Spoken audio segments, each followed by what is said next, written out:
আসসালামু আলাইকুম সম্মানিত ভিউয়ার্স, আপনারা থাম্বনেলে দেখেছেন যে কর বর্ষ 2026-27 যাদের ইনকাম 5 লক্ষ টাকা তাদের ট্যাক্স জিরো, এবং যাদের ইনকাম 10 লক্ষ টাকা তাদের ট্যাক্স আসবে 3,750 টাকা। কি আমার কথা বিশ্বাস হচ্ছে না, তাই না? তো চলুন আমরা ভিডিওটি দেখি। তো চলে এলাম আবার ভিডিওতে। তো আমার এই ভিডিওটি কিন্তু করবর্ষ 2026-27 জন্য। তো আপনার ইনকাম যদি 5 লক্ষ টাকা হয়ে থাকে সেই ক্ষেত্রে 2026-27 করবর্ষের জন্য প্রথম 3,75,000 টাকার ট্যাক্স কিন্তু শূন্য, ফ্রি। পরবর্তী যেহেতু আপনার 5 লক্ষ টাকা, তো 3,75,000 টাকা যদি আমি বাদ দেওয়ার পরে থাকে আমার আরও 1,25,000 টাকা। তো সেই 1,25,000 টাকার 10%-এ ট্যাক্স আসে 12,500 টাকা। তাহলে যাদের ইনকাম 5 লক্ষ টাকা সেই ক্ষেত্রে আপনাদের ট্যাক্স দিতে হচ্ছে 12,500 টাকা। তো আপনার এই ট্যাক্সটাও দেওয়া লাগবে না যদি একটু বুদ্ধি খাটান। আমি বলি, আপনারা এটা তো মে মাস, 30শে জুনের ভিতরে কিছু ইনভেস্ট করেন। ইনভেস্ট করলে আপনার ট্যাক্স দেওয়া লাগবে না। ইনভেস্টের ক্ষেত্রগুলি আছে লাইফ ইন্স্যুরেন্স, তারপরে আছে ডিপিএস, তারপরে আছে সঞ্চয়পত্র, তারপরে আছে শেয়ার মিউচুয়াল ফান্ড, তারপরে আছে অনুমোদিত প্রভিডেন্ট ফান্ড বা জিপিএফ ফান্ড। তো এই যে ইনভেস্টগুলি বা বিনিয়োগগুলি আমি বললাম, তার মধ্য থেকে সবচেয়ে বেস্ট ইনভেস্ট হলো সঞ্চয়পত্র। আপনার যদি 5 লক্ষ টাকা ইনকাম হয়ে থাকে তাহলে সেখান থেকে 1 লক্ষ টাকার একটি পরিবার সঞ্চয়পত্র এই 30শে জুনের ভিতরে আপনি খুলে ফেলুন। তাহলে আপনার 5 লক্ষ টাকা ইনকাম হলেও আপনাকে 1 টাকাও ট্যাক্স দিতে হবে না। কিভাবে? তো আপনার তো 5 লক্ষ টাকা যেহেতু ইনকাম, 3,75,000 বাদ দিলে আরও 1,25,000 থাকে, সেখানে আপনার ট্যাক্স আসে 12,500 টাকা। কিন্তু আপনার ইনভেস্ট দেখাচ্ছেন আরও 1 লক্ষ টাকা সঞ্চয়পত্রের। তো সঞ্চয়পত্রের 1 লক্ষ টাকার রিবেট পাবেন আপনি, অর্থাৎ কর অব্যাহতি পাবেন 15%, অর্থাৎ 15%। তো 1 লক্ষ টাকার 15%-এ আসে 15,000 টাকা। তো এই 15,000 টাকা আপনি কর রেয়াত পাবেন। কিন্তু আপনার তো কর দেওয়া লাগে 12,500 টাকা, তাই না? তাহলে এই 15,000 থেকে 12,500 বাদ দিলে আরও যে টাকা থাকে এটা কিন্তু আপনি ফেরত পাবেন না। আপনার এই 15,000 টাকা যে রিবেট পাচ্ছেন সেই রিবেটটা এই 12,500 টাকা থেকে 12,500-ই মাইনাস হবে। অতিরিক্ত যে টাকা থাকে এটা কিন্তু রিফান্ডেবল হবে না।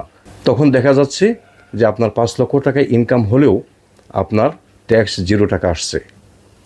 তারপর দ্বিতীয়টা আসি, আমি বলছিলাম যে 10 লক্ষ টাকা যদি ইনকাম হয় সেক্ষেত্রে আপনি মাত্র ট্যাক্স দিবেন 3,750 টাকা। এই হিসাবটা আমি বুঝাই দিই আপনাকে।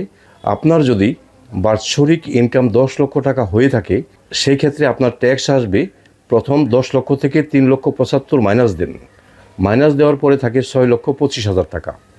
এখন এই 6,25,000 টাকার প্রথম 3 লক্ষ টাকার 10%-এ আসে 30,000 টাকা। তো বাকি যে 3,25,000 টাকা আছে সেটার 15%-এ ট্যাক্স আসে 48,750 টাকা। তাহলে প্রথম 3 লক্ষ টাকার 30,000 টাকা এবং পরবর্তী 3,25,000 টাকার হলো 15%-এ আসে 48,750 টাকা। তো আমি যদি এই দুইটা যোগ করি, 30 আর 48 যোগ করলে হবে আপনার 78,750 টাকা। তাহলে যাদের বাৎসরিক ইনকাম 10 লক্ষ টাকা সেই ক্ষেত্রে আপনার ট্যাক্স আসতেছে 78,750 টাকা। কিন্তু আমি বলছি যে না, যাদের 10 লক্ষ টাকা ইনকাম আপনার ট্যাক্স আসবে মাত্র 3,750 টাকা। কিভাবে আসবে আমি হিসাবটা বুঝিয়ে দিই। আপনার ইনকাম যদি 10 লক্ষ টাকা হয়েই থাকে, আপনি 5 লক্ষ টাকার পারিবারিক সঞ্চয়পত্র খুলে ফেলেন। তাহলে পারিবারিক সঞ্চয়পত্র যদি 5 লক্ষ টাকা ইনভেস্ট করেন, এটা অবশ্যই আপনি এই যে মে মাস, এই মাসও খুলতে পারেন বা 30শে জুনের ভিতরে খুললেই কিন্তু আপনি ইনভেস্ট দেখাতে পারবেন। তো 5 লক্ষ টাকার 15%-এ আসে 75,000 টাকা। আপনি রিবেট পাবেন এখানে। আপনি 5 লক্ষ টাকা বিনিয়োগ করলেন, তাহলে এই 5 লক্ষ টাকা রিবেট পাবেন আপনি 75,000 টাকা। তো আপনার কিন্তু ট্যাক্স আসছিল 78,750 টাকা। তো সেই 78,750 টাকা থেকে আপনি ওই যে কর অব্যাহতি পাচ্ছেন 75,000, এটা বাদ দিয়ে দেন। বাদ দিলে আপনার থাকতেছে কত? 3,750 টাকা।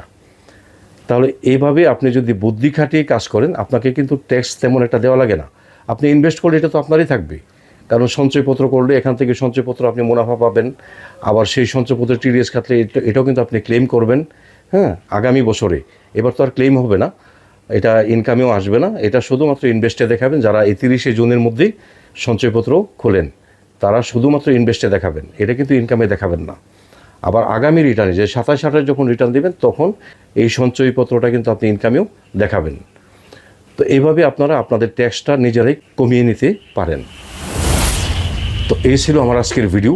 আশা করি আমার এই ভিডিওটি আপনাদের একটু উপকারে আসবে। যদি আমার এই ভিডিওটি আপনাদের একটু হলেও উপকারে আসে তাহলে লাইক, কমেন্ট এবং শেয়ার করে দেবেন। সেই সাথে এই চ্যানেলটি সাবস্ক্রাইব করে আপনারা আমার সঙ্গেই থাকবেন। আপনাদের সবাইকে ধন্যবাদ।